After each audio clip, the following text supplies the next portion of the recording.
Gigantic. It is October 29th, 2023, and welcome to Gigantic Pop number 9. Here we are, myself, Glenn Rubenstein, joined by Matt Morgan and Raj Giri, the three of us together again as we head into Halloween proper. I feel like Halloween's a 4-day holiday this year, given that everyone was celebrating this weekend and Tuesday night is the holiday itself. Halloween proper? What's Halloween improper? Well, Halloween improper is this weekend, right? I mean, you see everybody posting their photos of costumes. It's like that great time of year when when Christmas and New Year's line up, so you get almost 2 weeks off work. Right. Yep. Yeah. So we get like Halloween weekend, then we get actual Halloween Tuesday. I like that. I like when it's an extended holiday. You know. So I feel like Halloween should be the last Friday of October. Forget, really? like Thanksgiving, it's the last Thursday, right? Yeah. Second to last Thursday. Second to last Thursday. Or I think it's fourth Thursday fourth Thursday. Right. Yeah. Do that with Halloween, last Friday. Like having it on a Tuesday just sucks. You want to, Halloween is a party holiday. I always think it sucks. I always think it sucks for the kids, because they get all excited. They get the sugar rush in their candy at the family. Let's say eat it after they're done trick or treating. Then it's like, ugh, they go to school tomorrow morning. That sucks. Yeah. So I think the last Friday, that's how it should be done. The weirdest thing for me is it gets dark earlier. We get trick or treaters here in our neighborhood. We get trick or treaters at like 4:30 in the afternoon. Yeah, we do too. Yeah. We do too. We're getting more families that have moved in our neighborhood recently, so. Same thing, still somewhat daylight when they start their trick-or-treating, I'm noticing. Yeah. It's interesting. So you guys now, so here's my question now that we're all adults. Because as kids, we knew what our preferences are. But now that we're all adults, do you give out, at your house, Raj, to you first, do you give it the full-size candy bars, or are you still doing like the mini Mr. Goodbar Mounds, Hershey's minis? Yes, the minis. The mini Snickers, the M&Ms, those, yeah. You better hope these kids didn't see what you paid for Taylor Swift. What have they done?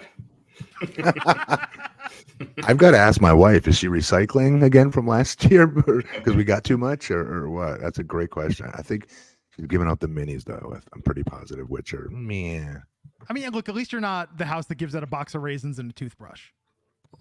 Right. Yeah. Or an apple. That was my favorite. Oh, man. But no, it's here upon us. So we're going to talk about a couple things this week. We're going to loosen up the format a little bit. One thing I wanted to ask you guys, though, did you watch Halloween Havoc Part 1 of NXT this past Tuesday? There were some massive title switches. Like, NXT feels so unpredictable right now with the direction it's going in. I missed it. Tell me what happened. Okay, so Lyra Valkyria is our new NXT Women's Champion. She beat Becky Lynch with Jade Cargill in the audience watching. Who is she? Lyra Valkyria, she's from Ireland. Her intro gimmicks, and this might sound I'm going to describe it kind of weird. Like her costume had a lot of feathers, even though she's from Ireland. She had vignettes that made her look like Wonder Woman, like coming from the aisles, that she was like running through the jungle and out scenically. And she had this Celtic warrior thing going on. It was interesting. Great story though, that she actually trained a little bit. Becky Lynch came and did a seminar, I guess like 7 years ago, and they met in Ireland for the first time, and Becky Lynch was her hero. So they really built up the Irish angle of this, the personal journey. She was good in the ring, tons of false finishes. She took Becky to the limit, but the problem I have in NXT right now is if Jade Cargill's showing up in NXT and they're making, it's just, look, it's very tough to have a champion at Becky's level. And I think NXT has stumbled in the women's division. Roxanne Perez is great. Indy Hartwell is great. Tiffany Stratton's great. But they've had a lot of women that, even though their wrestling skills are getting there, they're still not fully there on the mic. So if it is good, I thought Jade was going to beat Becky for this championship. I thought that made all the sense in the world. It's very interesting to me that Lyra is going to be the champion going forward because she's good, but she's not great yet. So Jade Cargill, they're not there's no way, in my opinion, they're going to put her on NXT. I hope not. I hope she's on Raw and SmackDown, and this was just another tease of having her, in the audience and giving her face time and building her up to be a big main event act without her doing one thing physically yet, and letting her, not even her physique do the talking yet, because they've not even showed her full physique in comparison to the other women in these divisions. So they're doing the right thing. I'm bringing her along very slowly, but making her feel like a big deal. Yeah. Yeah, I mean, I think they've been doing a great job. I feel like her and Charlotte Flair, that could headline a night of WrestleMania, and just by her just being there, like they make her seem like just a huge star. So I think they've been doing a fantastic job with her so far, just by doing the bare minimum, but presenting her like a gigantic superstar. So Glenn, when this is the old adage of bigger guys, or in this case, bigger, physically speaking, muscular wise, women, that look the part, like $1 million. That's how wrestlers get introduced proper, with this long, slow burn where you're just dying to want to see what can they do in the ring, and make everybody's imaginations go crazy with potential. They'll call them dream matches. And things of the like Charlotte's never been in a ring with somebody who can out physical her, who can be more physical and stronger than her. Rhea Ripley, yes. But still there was that height differential that's not going to be there with Jade Cargill, standing on the other side. Yeah. Well, what's interesting about this, so 2 weeks ago on NXT, they ended the show with Jade on a screen tapping her watch, like time's up, time's coming soon. Okay. Then she shows up at NXT, sits in the audience on this little throne they had for her in the audience Tuesday. Because Becky is established now that the NXT women's title, it can be defended on Raw and SmackDown. I mean, look, she's not beating Rhea Ripley. She's not going to show up on Raw and defeat Rhea. Rhea's too white hot right now. Yes. But the others are not. Yeah, Io Sky is not, unfortunately, but you have Bianca Belair just came back to SmackDown. Charlotte's on SmackDown, and the real money feud for Io before Io drops the title is Io Sky versus Bayley, and Damage Control breaking up. Like I feel like that needs to happen. So I don't know. I don't hate the idea of Jade being the NXT Women's Champion, squashing the talent on NXT, or at least giving the women more. I mean, I'm talking like an Asuka level reign on NXT, but she defends it across brands. I'll take that if that's how it's booked, though. So it has to be booked. And the women's division is stacked. It is. Overall, it is. And so, like you just said, Bayley. Yeah. And then her storyline. Storyline wise, that's an interesting matchup that you're talking about. But like, if we're talking about a women's match that will sell pay-per-view tickets, especially WrestleMania tickets, it's Charlotte. Oh yeah. You know what I mean? It's definitely Charlotte and her, or even Becky and her, or even Rhea Ripley and her, but they're never going to do that because that would be foolish of them. Yeah. Rhea cannot lose right now. Yeah. That's like Survivor Series 2025. Maybe, yeah. Down the line. But the other interesting thing that happened, footnote, Tony D'Angelo and Stax lost the tag team championships to Chase U in a great match, in like an all-time, one of the top 10 NXT tag matches ever. Good choreography, good outside the ring interference. But because of this, Thea Hale and JC Jane are getting a shot now at the women's tag belts. I think they might win them off Chelsea and Piper, given the idea of giving Chase U all those titles right now. But Lexis King made his debut. Brian Pillman Jr., don't call him that, but Lexis King made his debut last Tuesday. Amazing entrance. Yeah. Shockingly competitive match against Dante Chen. Who's Dante Chen? Is he good? Is he over? He's been in NXT for a while. He's a good technical wrestler. And he beat him in his debut match? He did beat Dante Chen. Pillman won. Yeah, good. Okay, good. Yeah. Yeah. I thought, Pillman is looking more like Loose Cannon Pillman as opposed to Flying Brian Pillman. And, when he was in AEW, he kind of had the mullet, it was kind of an outdated look. And now he looks, I feel like it's a big improvement. So, yeah. He's got the glow up. Yeah. No, it's very 90s rock star, but he looks the part. He looks like a star now. Like he stands out. I got to go look this up now. I'm excited. Yeah. Funny though, his entire gimmick. Oh, thanks, Issa. He used to sing I sold out on Tony D'Angelo. I still love Tony D'Angelo. Don't get me wrong. It was a great match. I was happy with whoever won. But they keep saying, he's like, don't call me, I'm nobody's junior, yada, yada. Booker commentary wouldn't shut up about Brian Pillman during this match. it was a weird match. He had the audience in the palm of his hand from his entrance. And then during this match, it was kind of like, this is going on way too long. He has a cool finisher, but it was just a really weird follow through on what up until that moment had been an A+ build. I have to watch it, obviously, but speaking on his work, not his character, but his work in AEW, he still was finding himself, as far as the in between the move stuff that you have to do to garner emotional investment from an audience. So I'm hopeful that what they're doing with him NXT will lend towards that, and he'll start to learn that part of the equation, because you can have the fanciest entrance you want. It won't help get you over legitimately with the fans and their emotional investment unless you can figure out who you are and then give that back to the audience with all your isms in between the moves. Yeah, there's like poise and that's a confidence that you know kind of makes you seem larger than life, and I feel like he's starting to get that aspect of it, which I felt like he didn't have before. And yeah, I think he's. I don't know who's in his ear. I don't know if it's Regal or Sean, but he's coming along. Good. That's Jackson making a cameo in the background. What are you doing with Jackson for Halloween? You know what? We're still not sure if Jackson fully understands what it's all about. He just knows he's supposed to take his bucket up to people and get candy, right? That's he's doing. But like he picked his own outfit this year as a firefighter. But I don't know if he necessarily gets the whole thing of Halloween just yet. You know what I mean? Mm-hmm. That makes sense. One thing I want to mention, I know we want to talk about some AEW stuff. Maybe we should space it out through the show. I don't know how we want to do it, but did you watch Friday SmackDown, Matt, and see LA Knight's promo with Roman? Yeah, I thought he delivered again. I really did. There's parts of it I didn't like, but it's me being super nitpicky. Overall, absolutely. Once again, I give credit to Roman in this, because oftentimes when Cena was put in the spot, how many times did we see him just gobble up and eat up whatever the opposing talent was, and then just kill that dude's career? Not kill the career, but kill the career at the main event level, of any semblance of being on his level.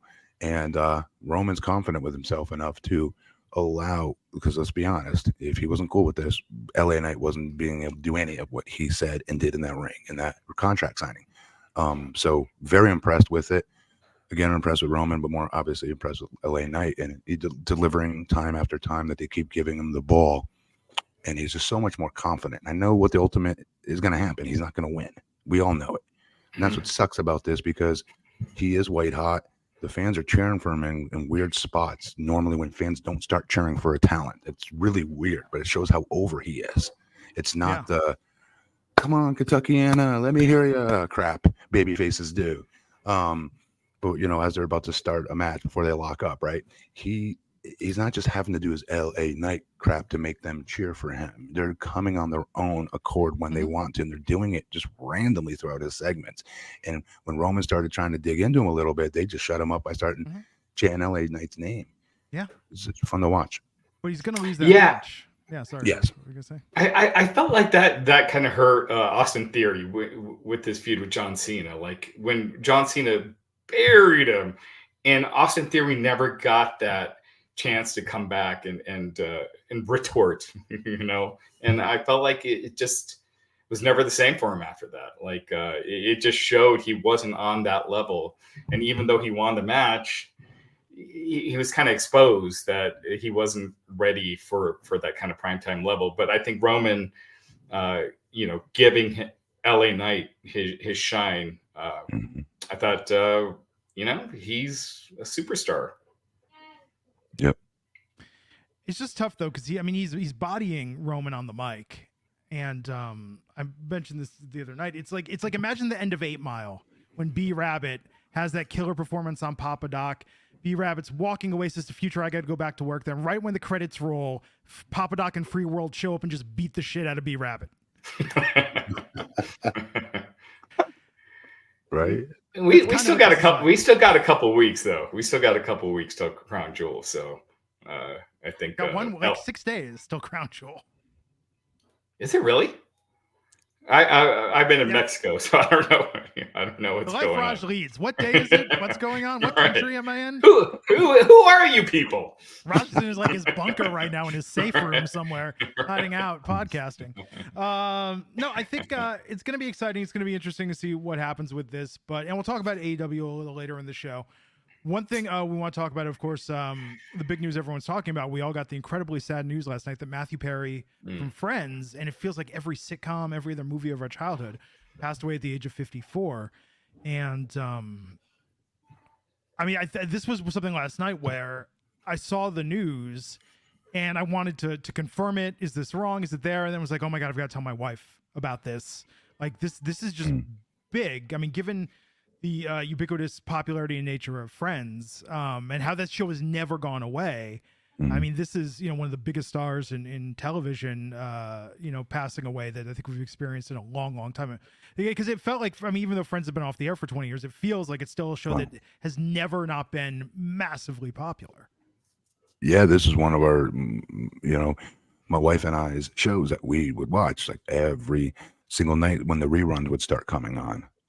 Once they ran through all their seasons and they started doing, reruns and stuff like that, every night like clockwork at dinner. And just one of those things to bond over, it was a similar show that we like, which is not many, but that was definitely one of them. And I'm talking about, good Lord, going back to when I was in OVW, watching it with her, crying out loud. That's how long ago. And yeah, she was really sad. She's the one who told me the news when it first hit. Yeah, my wife and I are the first Valentine's we had. We watched Fools Rush In, which was Matthew Perry and Selma Hayek, and it's he always had that sense of humor that always drew me in, like that very smart ass, very sarcastic, dry. He was my favorite character on Friends, and just really sad to see. It's one of those that you hear the stories over the years. You kind of knew he was in a rough spot at times, but he was sober. He did clean his act up. He was sober before this had happened. Now I don't know something. I just know he had congestive heart failure. Correct?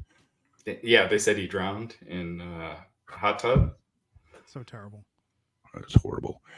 But he's a part of so many of our, I hate to say, like, sound cheesy, but it's the truth, like our everyday lives, like clockwork. I can imagine how many households across America had that show on, not just during its original run, but I'm talking about when, in my opinion, it got even hotter was when they did the reruns on it, and everybody who might have been late to the game came, watching it.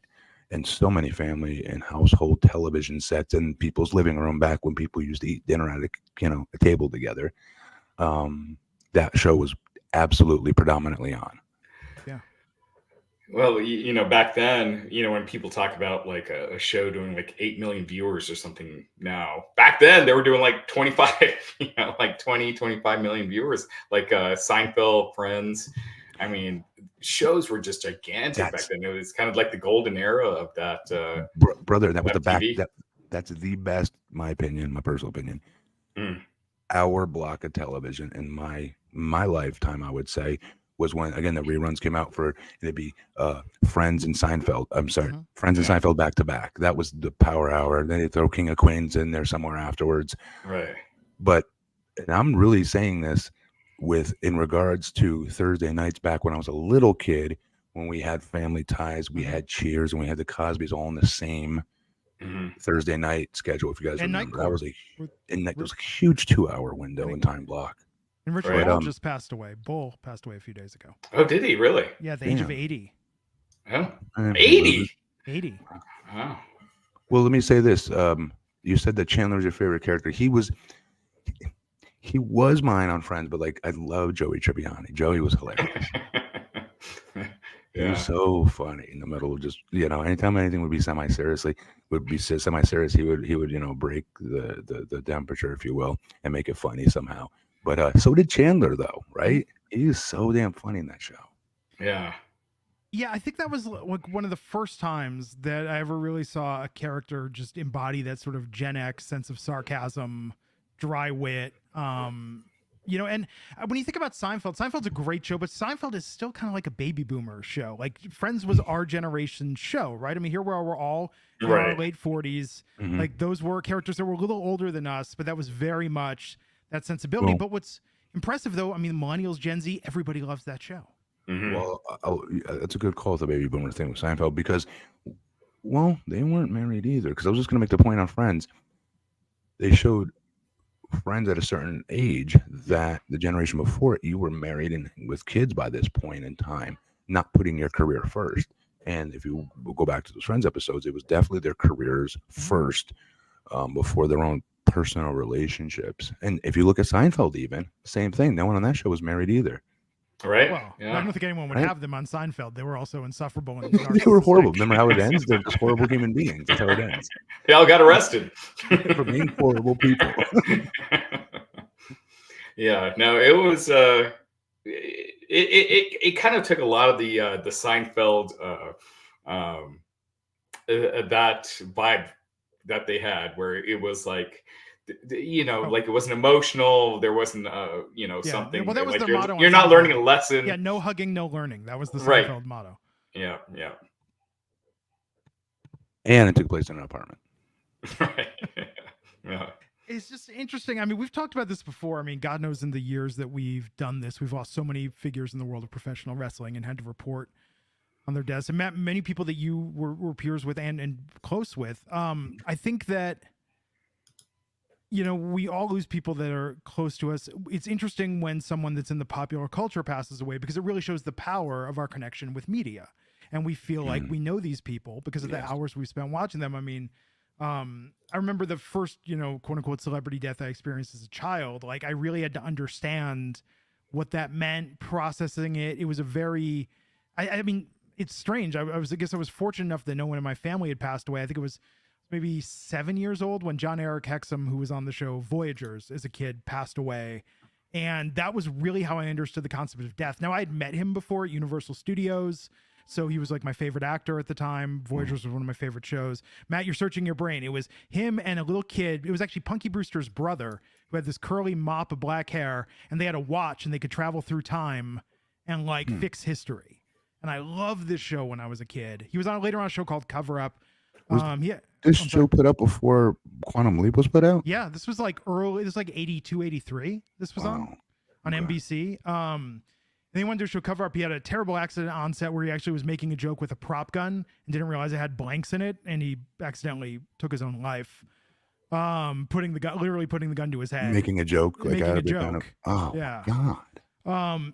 And because I'd met him at he was the first celebrity I'd ever met as well, because he just happened to be at Universal Studios one day when we were there doing autographs. But that was how I learned about death and dying, was through this process. And I don't know if that, you know, made it any easier, but it's interesting to see as time goes on. And I think Matthew Perry, for a lot of people, is going to be one of those major take it to heart deaths. I mean, we get so used to it every day. Like I just mentioned, Richard Mullen played Bull on Night Court, died. Susan Summers recently died. I think we almost get used to it, but then there are always these ones that just hit us almost in unexpected ways. John Ritter was that way when he passed away 20 years ago. Because again, that was someone I just grew up watching and loving. And I think, you know, this process of collective grief as it pertains to people we know through the popular culture, I think is just fascinating.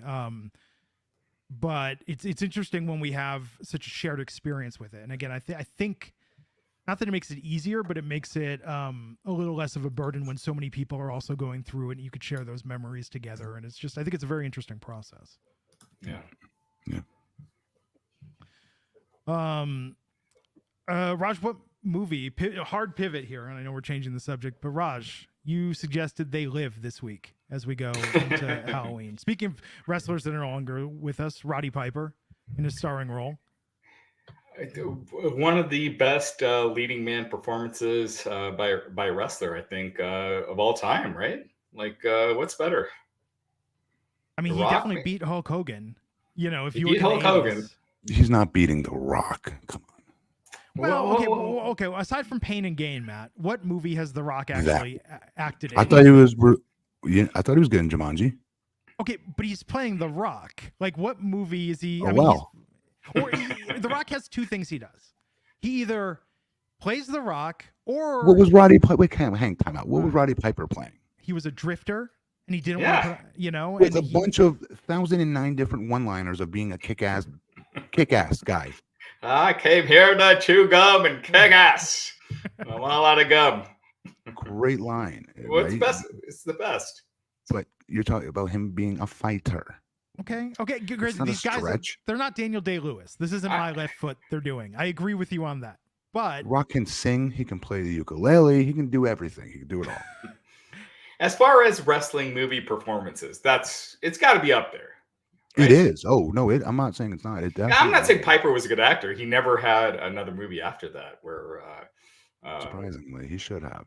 Yeah. But that was it. Yeah, but he was amazing in it. Andre the Giant, he wasn't the leading man, but Princess Bride, he was quite good. he was amazing. Yeah. John Cena, of course. We talked about this a few weeks ago.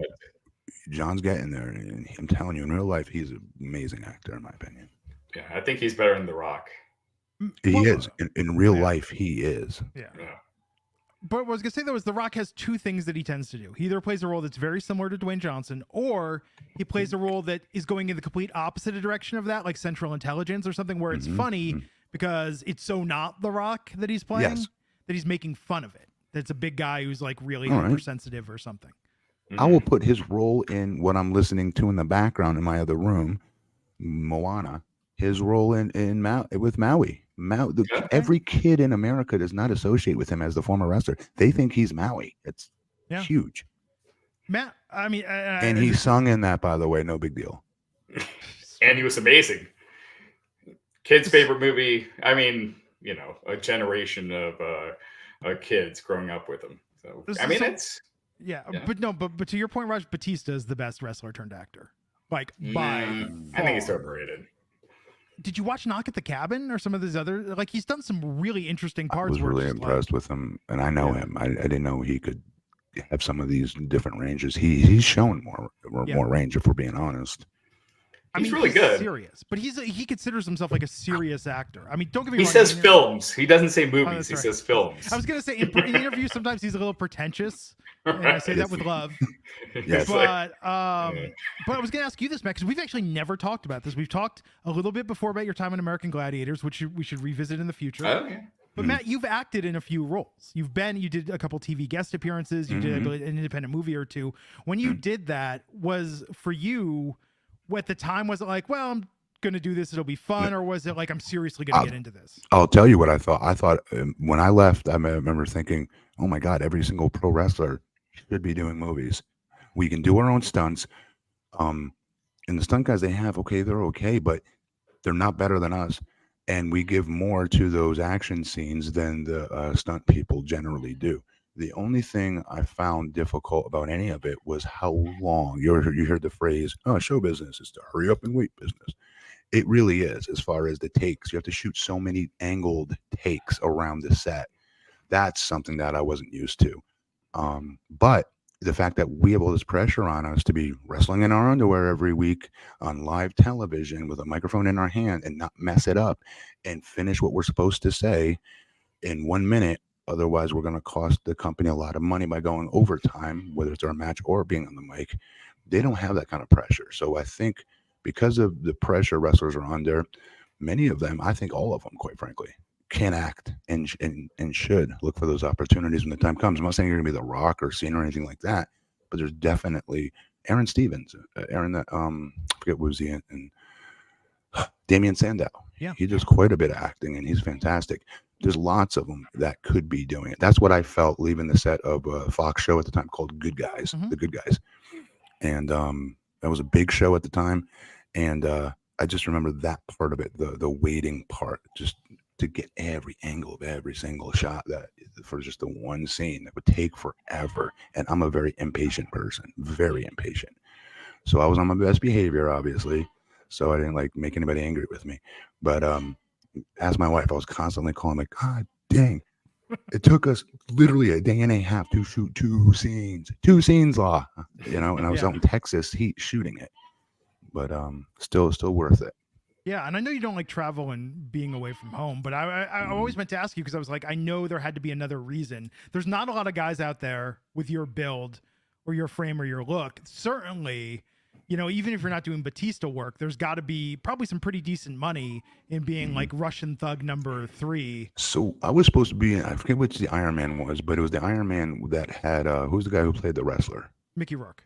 Those What two. was it? What was the evil character he played in Iron Man? Whiplash. He was the Russian guy. Yeah. Yeah. There was supposed to be a different heel or a combo of different heel, if I remember correctly. That I was supposed to be up for. They made the suit for me and everything, but then he ended up coming back to wanting to be part of the film, and they just said, "Later, Matt Morgan. We don't need you."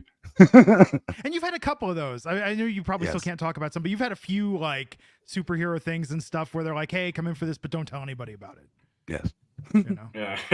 That's cool though. I mean, hey, it's good if they still got your number. You never know, the right opportunity could come along. But yeah, it sounds like you're not cut out for grinding in that lifestyle. No, and I'll be honest, I did every bit of it that to help my wrestling. Believe it or not, I thought if I could, get in a couple of these bigger movies, then they'll have to pay me more money to be a professional wrestler, which was my love.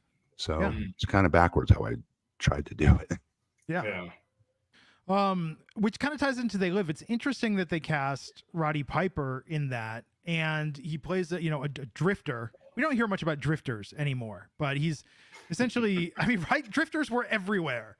Whitesnake. He wore the same clothes the whole movie, right?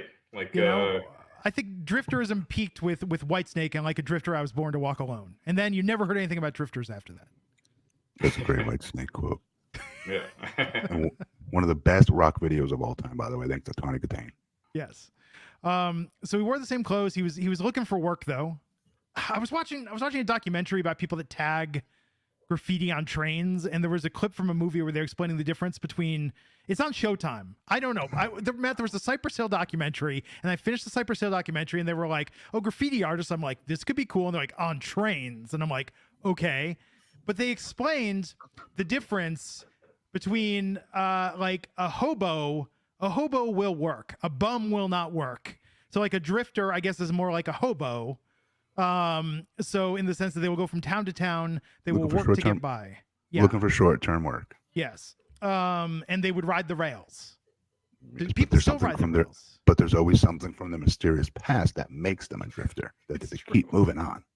John Carpenter, he said that this movie was it wasn't a movie, it's a documentary. He's like, this is like the reality that we're in, and he really feels like this is he was tying it up into like corporate America and all this stuff, but like it was his vision on where things are at, which is kind of wild. A little bit. It's weird. I definitely don't want to talk politics, especially given everything in the world. But I swear to God, if you told me that all this shit that we deal with day to day, internationally, nationally, that there are aliens who are trying to control us and keep us fighting with one another because they have some big takeover plan, it's not the worst idea I've heard to explain what's going on in the world. We'd be playing right into their hands if so, right? Yes. Right now. That's why we need to wear the sunglasses so we can see. But yeah, he's a drifter, and somehow he stumbles into wearing these sunglasses, and he can see the aliens and the secret messages telling you to obey. And then he befriends Keith David, who is also down on his luck, and they have like a 10-minute fight scene when he's trying to convince Keith David to put the sunglasses on so he also can see. One of the best fight scenes of all time in the movie. It was a lot. It was a lot. Suplexes. Just to put on a pair of freaking glasses. That was a lot. It's like just try them on for a little bit. Like that was like a Roadhouse type of fight. Like that was a huge fight. Yeah. Fight scene. They were padding this movie out. How long is the runtime on They Live? I have a feeling it's an hour and 37 minutes. Yeah. Sure. You could have cut out a good 45 minutes. Most movies, when we grew up, most movies were about an hour and a half long. Yeah. I mean, that's the minimum, right? Like you can't have a movie under 90 minutes. Now it's what's with all these 2.5 hour, 3 hour long movies. Yeah, there's quite a Dude, lot. I want to see the Killers of the Flower Moon or whatever that movie's called with Leo, and it's like by the time we find a time, and it's like by the time it's over with Oh, you're the done. trailers and everything, it's like I got to pick up the kids. Like I can't do it. Like they're it's too long. Yeah, you definitely can't go at night to watch that. It's got to be like a matinee type of During the watch. during the day, you can't go.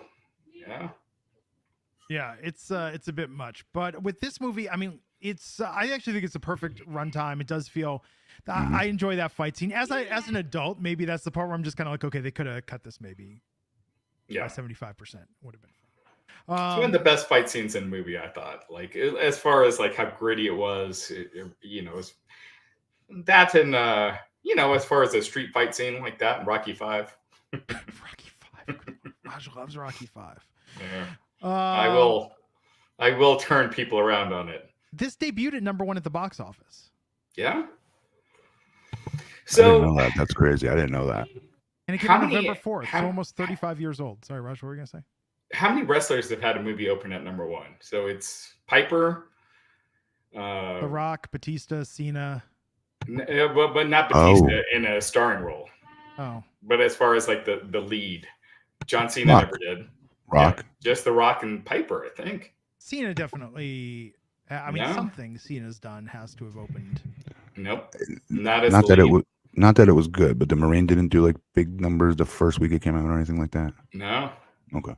Hogan, No Holds Barred was #2. That's so hilarious. That's the funniest thing of all, by the way. So yeah, I think he's the only other one outside of The Rock.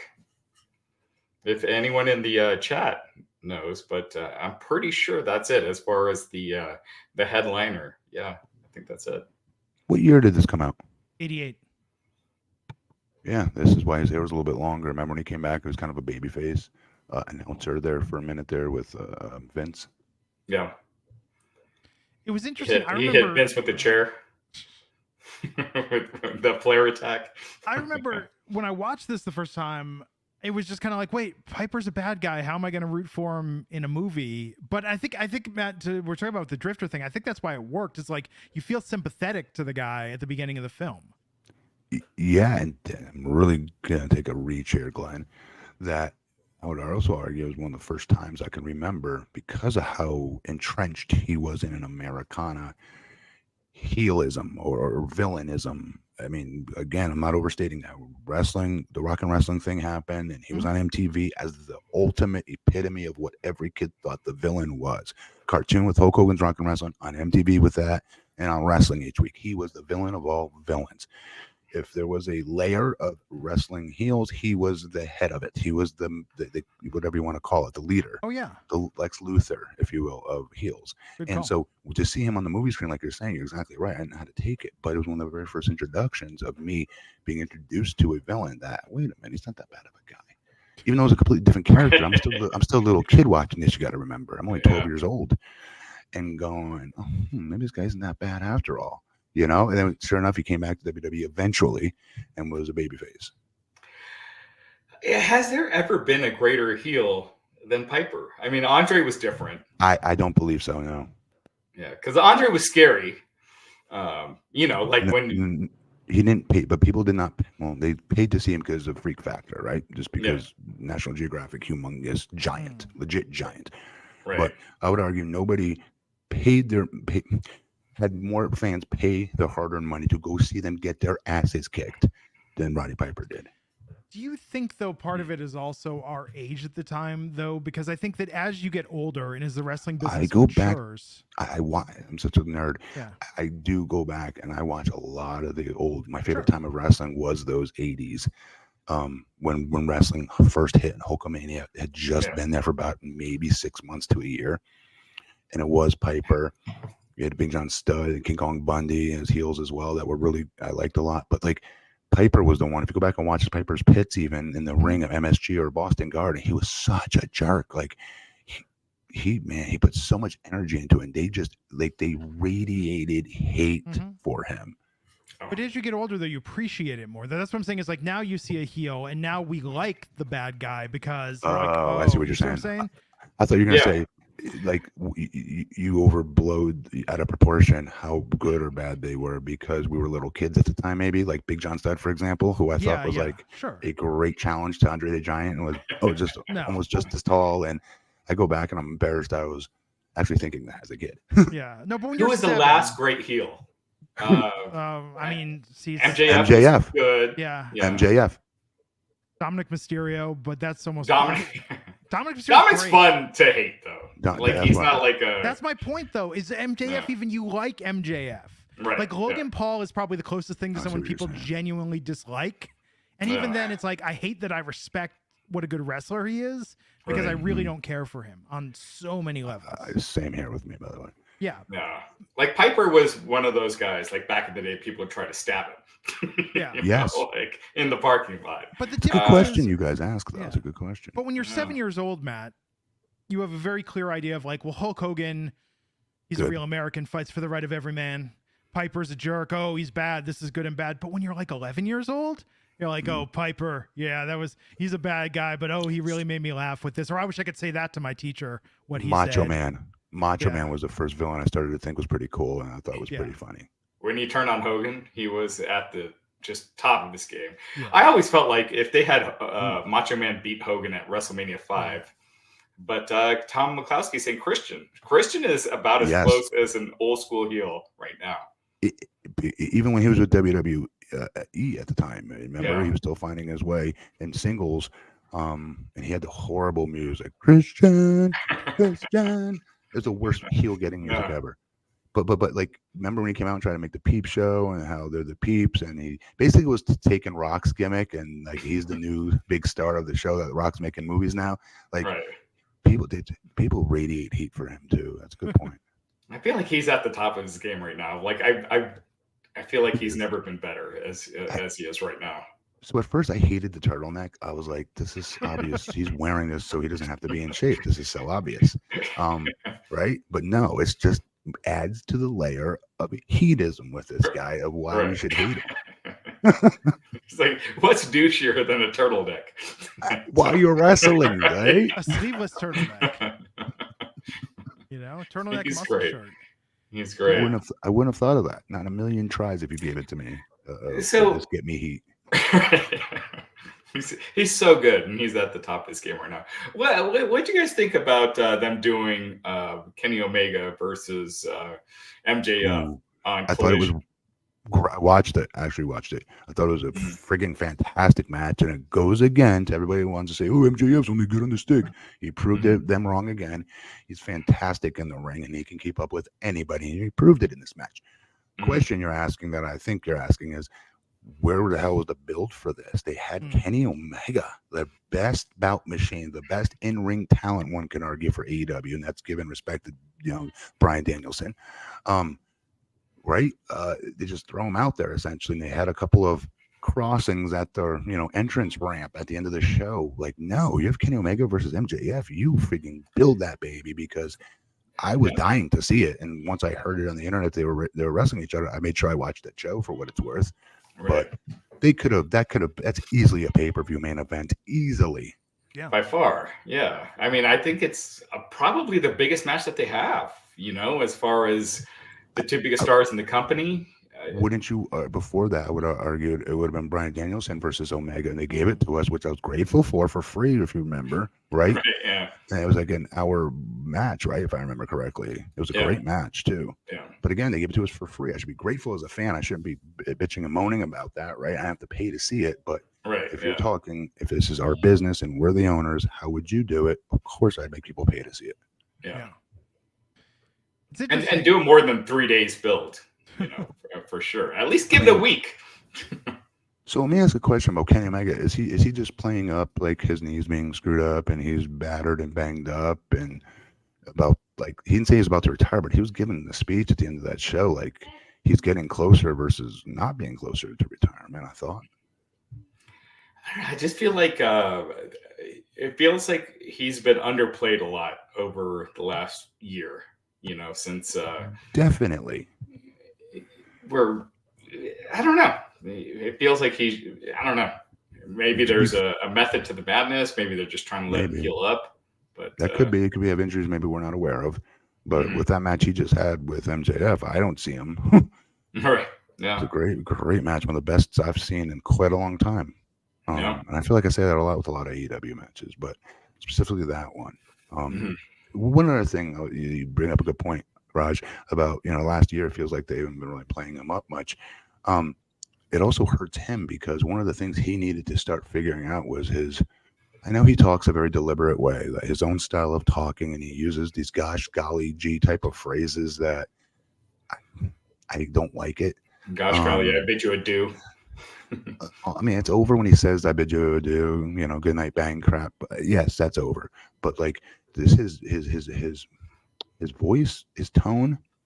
And I'd say that about myself. My tone does not fit my look. If you saw me in a dark alley, you would not think this voice would come out of my body, right? You'd expect me to have a really super deep voice. No, I mean, Matt, do you ever go up to a hot woman in a club and then she talks like this? I mean, Oh, I see what he did there, folks. That's a Vince McMahon reference to my stuttering character when you try to sell it.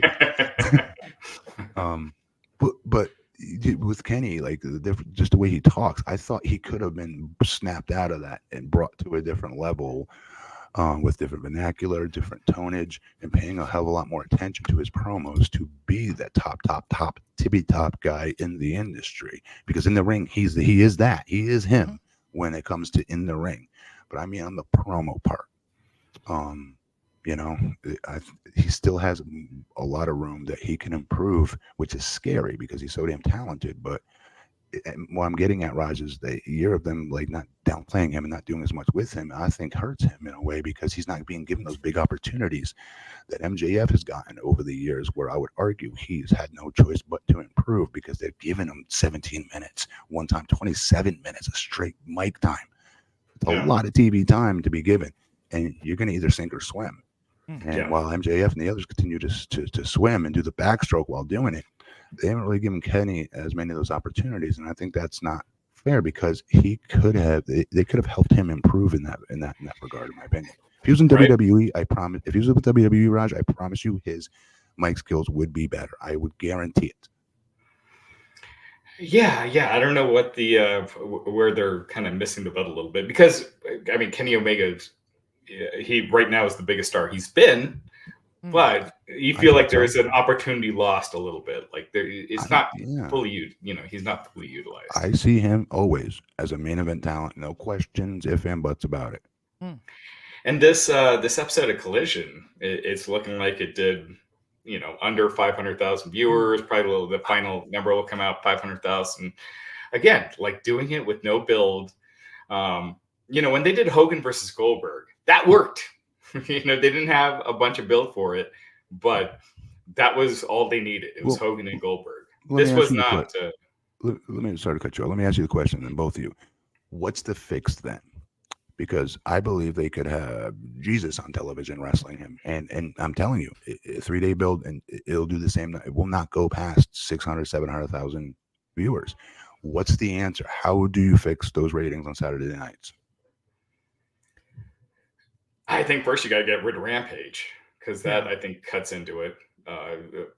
But I think TNT, it's cheap programming for them. So, but I think the fact that they pull this match off, it makes me think like this is no inside knowledge, nothing like that. Just do you remember when they randomly did Ray versus Roman in Hell in a Cell on SmackDown, and then they did Lashley versus Rollins in Hell in a Cell that Monday night on Raw, and it turned out there was a bunch of like internal pressures on the ratings, and so I almost think that's what happened here was that interesting that TNT was like, all right, we need to get these numbers up, and they're like, Why don't they do a hot storyline or something though, and tease like, okay, we're Tony loves to tease his announcements, but why don't they really figure out a way to do old school, a 3-week or 5-week arc to build to a match like this? It's a good point. You got me. Yeah, that's a great point, Glenn. I don't know. Because on SmackDown, actually, SmackDown is a great example. The SmackDown knows how to do that. I mean, they drag it out probably too long on most of these, but it's like WWE understands the idea of like, okay, we have people that tune in. Maybe we have an event that happens, and maybe we don't pop a big rating for that, but so many people are talking about that for the next week. Then they're going to tune in the next week to see what's going on and where's it going. Then we're going to announce something. Then they tune in the next week, and then we announce that we're going to pay it off on this episode or this live event. Like, they know how to get buzz for something, and I feel like AEW and Jimmy Jacobs is working there now. Like, this idea that it's all TK and he doesn't have writers, I just don't understand why they're not able to tell something that captures the imagination of the internet. You know, they got it with the MJF Adam Cole storyline. I'll give them that. Right, the people were really entrenched in that more than I wanted, because I wanted my MJF back. I wanted my heel back. Yeah, so bad. And to your point, when they wrestled, that was the highest rating they did outside of the first week of Collision, when MJF and Adam Cole wrestled FTR, because of that story. Like, they got people stars. Invested in that story. Think back to So a year ago. wait a minute. Yeah. CM Punk's Collision debut didn't do better than these? Well, the first week did, and let's see here. Let me bring up my spreadsheet. Glenn, why you pulling that up? Say what you were saying. Oh, I think back to a year ago of what WWE did with Sami Zayn and the Bloodline, and every week it was like, are they gonna beat his ass down this week? What's gonna happen? And they found a way to keep surprising us and entertaining us and keep us invested. And we all kind of knew it was going to be Montreal. Even when we knew that, though, we didn't stop watching because of the twists and the turns.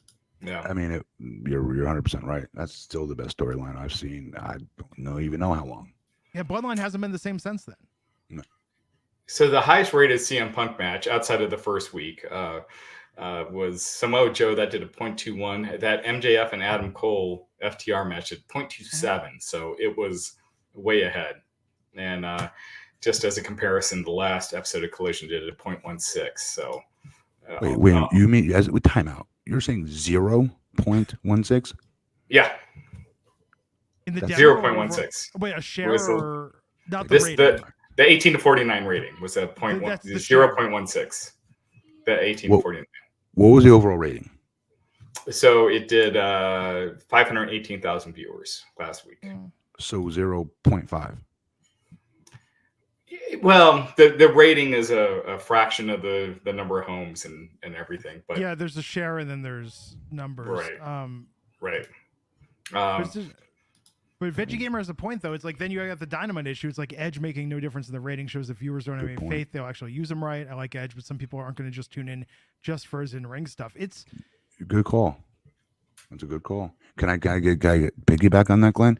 I always go back when I finally made my mind up that no one or two talents can change a rating overnight. It is the storylines that matter. Is when, again, we had Hulk Hogan come to Impact. It wasn't just Hulk that night, if folks remember. Hulk, Ric Flair, Jeff Hardy, RVD. Right, yeah. What? Gee, that's it. That was insane. Yeah. The messiah of professional wrestling, the Babe Ruth. He couldn't get us. I mean, okay, Matt, you did 1.4. Whoopie-doo. We were averaging 1.1s and 1.2s for that year. Go back and read it. Go those stats. I promise that. So he helped us increase it by 0.2. Right. That's Hulk Hogan and Ric Flair, the two greatest of all time.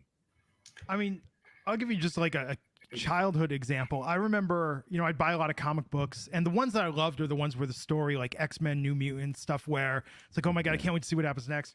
And I remember one day I'm browsing and I see DC had a comic called Firestorm. And I'm like, this guy's costume looks on point. It's red, it's white. He's got fire for hair. And like, I looked through it and I was just like, I don't even know what the F's going on here. Like, I can't follow the story. This is just bullshit. He looks cool, but what am I going to do? Yeah. Cool. Yeah. Yeah, but you gotta have both. This is a business that's about, in-ring matters, but it's like, man, if you don't have a good story, like, again, there's real sports out there. There's UFC, there's boxing matches. We can watch really talented guys beat the shit out of each other in a variety of different ways, but it's how you make them care about it that keeps them tuning in and week out. Mm-hmm. Look at, for what it's worth, look at Judgment Day. People can say whatever they want. You can't say the fans in the arena are not emotionally invested in the Judgment Day. They are. Yeah. My big problem with the Judgment Day is they're doing that same mix of guys every week. Yeah. It's Judgment Day Why against is Cody, JD Jay, McDonough there? and yeah, it's just over and over. Um, Over and over. I'm stoked though. Abaddon got some TV time this weekend.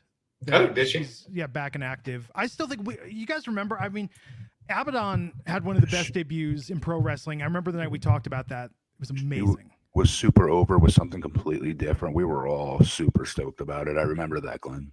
Yeah. Yeah. So I'm glad she's back in the mix, and it's not just a Halloween thing. Apparently, it's being reported she's back. She's wrestling. Like, she's unique. They got to find time. They got lots of good talent on that roster. They just don't have the time for these talents. So that's why I really want to see Collision do well. I want to see Rampage do well because my friends need work. They need time to be on television. Yeah. And that's got to be the worst thing, Matt, right? When you're signed but you're not being used. Yes, it's torture. But the problem with Collision is that they're still using the same guys that they're using on Dynamite. You know, like it's not like you're getting a bunch of people that don't have exposure otherwise. But cool. Hey, before can we transition to one more topic if that's okay? Please. Yeah. I don't know if you guys got a chance to see it, but I did. I paid my hard-earned money to watch this fight. I did pay to watch Tyson Fury versus Nagano. And knocked him down. I'll be honest, I thought he was robbed. I thought when it went to the judges, he should have won this fight simply because he did have a knockdown. He took all of Tyson Fury's shots. He has a steel jaw, and his power punch is ridiculous. They said that he has the highest ranked hard-hitting punch, whatever you want to call it, most powerful punch. He's like Drago, like the pounds per inch or whatever. He holds the record to that currently, and I just thought he did enough to win that, and I thought he got completely robbed at the end. I'm not saying he won by a lot, but where it came down to, I think what they say, 95, 94, 98, 96, whatever it came down to. It was a split decision, right? It was a split decision. It came down to like 1 point. Wow. I think it was, and I thought it should have been in his favor at that 1 point because he did get the knockdown. And if you compare their hits, the punches landed stats, like he was throwing a lot of punches and he had more accuracy up to the fourth round part. Like I thought Tyson would have won if he didn't take the knockdown out of the third round. Okay, let's pretend that didn't happen to Tyson Fury. I thought then you could have made the argument he won those first 4 rounds, but they showed the CompUSA stats, and it's like, no, he didn't. They were like dead even with anything. Francis Nagano having a higher percentage of landed hits. And it wasn't like he was being outthrown by a lot either compared to Fury. He did really good, you guys. Like, I know it's a little bit late because he's 30 plus years old now and whatnot, but dude, he's missing a career here because he's got a steel jaw. And I can make the argument Tyson Fury was out of shape. He was. His love handles were like, he's always had love handles. He's never been in shape or a body guy. We know that. But like his back fat was blubbering around while he was bouncing around the ring. Usually doesn't do that. Usually it's a little bit tighter than that. That's insane that a 0-0 fighter like went toe to toe with it's a Rocky story, you know? Yeah. It's like Deontay Wilder is, the Bronx Bomber. He lands bombs. That's why they call him that. But like, he couldn't do it. He did knock him down a couple times. He did knock down Tyson Fury a couple times in his fights, but he wasn't able to withstand the hits that Nagano was able to take.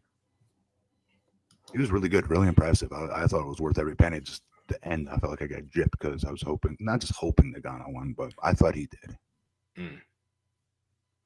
Man, actual combat sports. It's interesting, right, Matt? Because it's like you think about what you pay for this. I mean, I go back to what was that Tyson fight that ended in like 70 seconds back in the 90s. Yeah, no, the one where he lost. What was that? Wait, or was the one where it wasn't one where no, you're right. It was the quick one where he won. Leon Spinks and yeah. Like I hated that. It's like, oh, we get together, we pay like $100 for this, and then it's just over. I mean, people would say that about Ronda Rousey too, but it kind of built on their it almost built the interest for the next one because you're like, this person's unstoppable. And you said they're such a badass. They're unbeatable. Like the next thing at the playground, everybody was mimicking Mike Tyson. I remember when they knocked him out so quickly. Right. Yeah. Remember, we were kids. We were kids. We didn't pay for it. Mom and true. Dad did. Or my Uncle Oh. Billy using his little bobby pin if he had a Gerald And cable he'd be like, box. don't turn to the high channels. You're not old enough.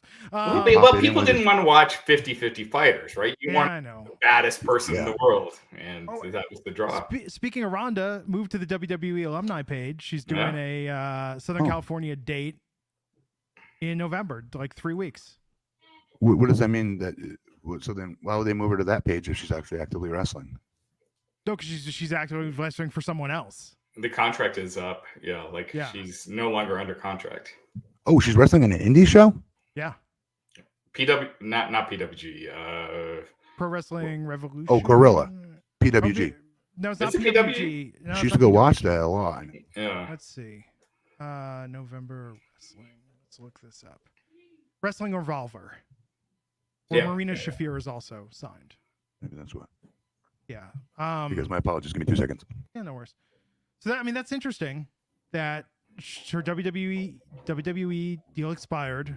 Not that I don't think they lucked into booking her well for a short period of time. But, the problem was they never made her feel like a Brock Lesnar. Yeah. They made her like everyone else. And that's what she wanted, though.